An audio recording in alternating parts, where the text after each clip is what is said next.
Nicole. I'm a tea writer and educator, and I'm here to help you learn more about tea. So I know I've been posting all over social media, but ta-da! I bought a tea plant. So I thought this was a perfect chance for me to make a video about growing tea, since I do get a lot of questions about that. Since I'm going to be doing a lot of talking, I've got a cup of tea here. This is Tongyu Mountain Green Tea from Tea Runners, and I have it in my pink depression glass cup, which is one of my favorite antiques. So if you're new to tea, you might not know that all tea comes from the same plant. It's called, scientific name is Camellia Sinensis.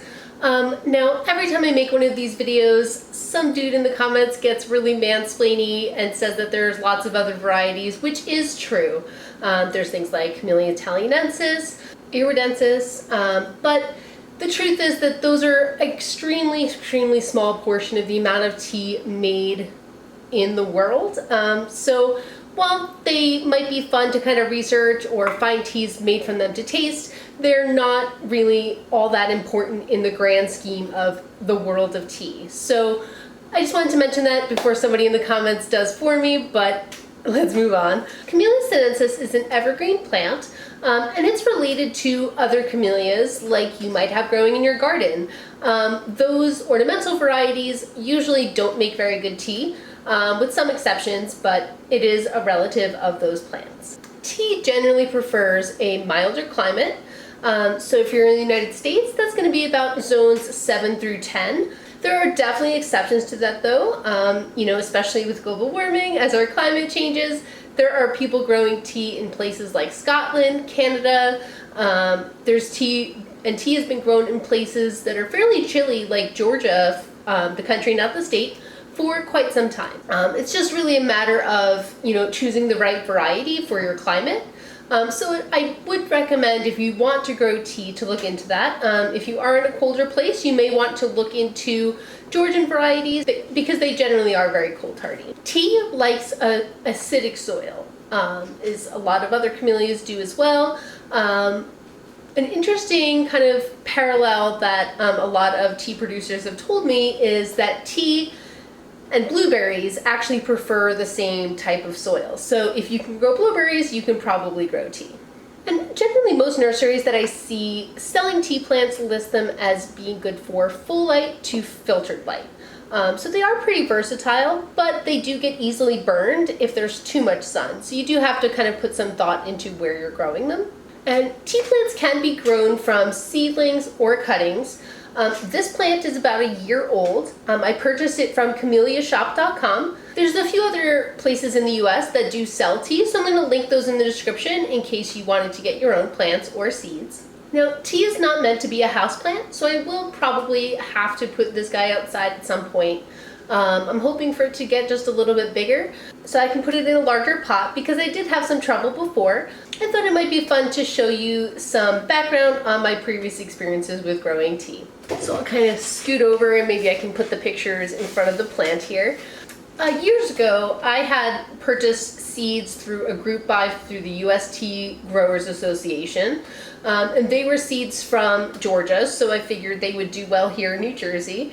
I germinated them and I got them to sprout. It really didn't take super long, maybe just a few weeks after they were planted in soil.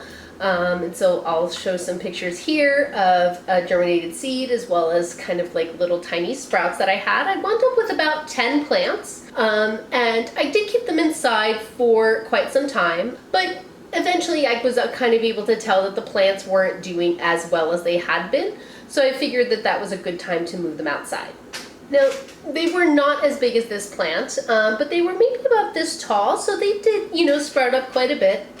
But we ran into a bit of trouble with a neighborhood squirrel. This guy. My husband Jason has named him Rocky, as he's been kind of around our apartment since we moved in here. He regularly goes through our garbage, and he decided for some reason that these tea plants were delicious. So he insisted on digging up their pots multiple times a day, every day, until the plants gave up on growing. So unfortunately my tea plants were no more. He even buried peanuts in the pots, if you can believe it. I don't know why. My landlords have a backyard, next door has a backyard. I have tiny pots, but he had to go digging in those.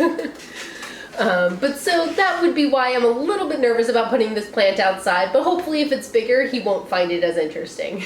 Now, as I was kind of sharing my excitement about getting my tea plant, one of the most common questions I got is, how soon can I make tea and how much tea can I make? Tea grows quite slowly. This plant is only a year old. You really can't harvest from a tea plant until it's a minimum of 3 years old. So I still have quite a few years of tea growing ahead of me before I can even try to pick leaves from this. And really one plant's only going to give enough to maybe make a cup or two of tea. So the purpose of this is really just because I really love the idea of having my own tea plant. It's not at all that I'm actually going to be able to kind of like make large quantities of tea. As if you pick too much tea, it will kill the plant. And for most teas that you're kind of buying from, you know, China or Japan or India, they're actually only harvesting the very tippy top buds. The further down the plant you go, the tougher the leaves are and the less good they taste. There might be some exceptions, like in Japan, when they trim down the bushes, they will use those leaves to make a lower grade tea such as bancha. But I'm not going to be cutting my plant completely down. Although it is recommended that maybe every year or so to prune the plant, so that way it encourages it to make more branches, and that will hopefully give more leaves that can be harvested when that time comes. I would say the most important thing to know about growing your own tea is that while the tea plant likes water and like all plants needs it, it does not like to be wet. So if you overwater, it will make your plant very, very susceptible to root rot, which will ultimately kill your plants. So that's something you really want to watch out for. I did pick up a book on tea growing called Grow Your Own Tea by Christine Parks and Susan M. Wolcott. So Christine Parks runs Camellia Forest, which is another nursery that sells tea plants and seeds. I found this book incredibly knowledgeable and easy to read. If you're not a green thumb or someone who's familiar with gardening terms, she really lays things out in a very simple way. I'm going to go ahead and put a link to this book on Amazon in the description as well if you would like to check that out. If you want to grow tea on your own, I would definitely recommend purchasing from a US-based grower that specializes in that. Do not buy them from Etsy or eBay. I've definitely learned that with other plants that I've purchased online, you just don't know what you're going to get if you're buying from some random seller. Where if it's someone who's like a member of the US Tea Growers Association, you know that they know their stuff and they'll hopefully be sending you a healthy and happy plant. Make sure that you check out my Patreon, as my supporters help me to make even more tea content. You'll also get exclusive benefits like our private Discord channel, meetups, contests, you get to vote on videos and content that I make, and more. So I hope that you enjoyed this video. Let me know in the comments if you've tried growing tea and if you've had any success with it. Hopefully this plant will be around for a while so that we can make some future videos about how to process the tea leaves. Thank you for watching, and I'll see you next week.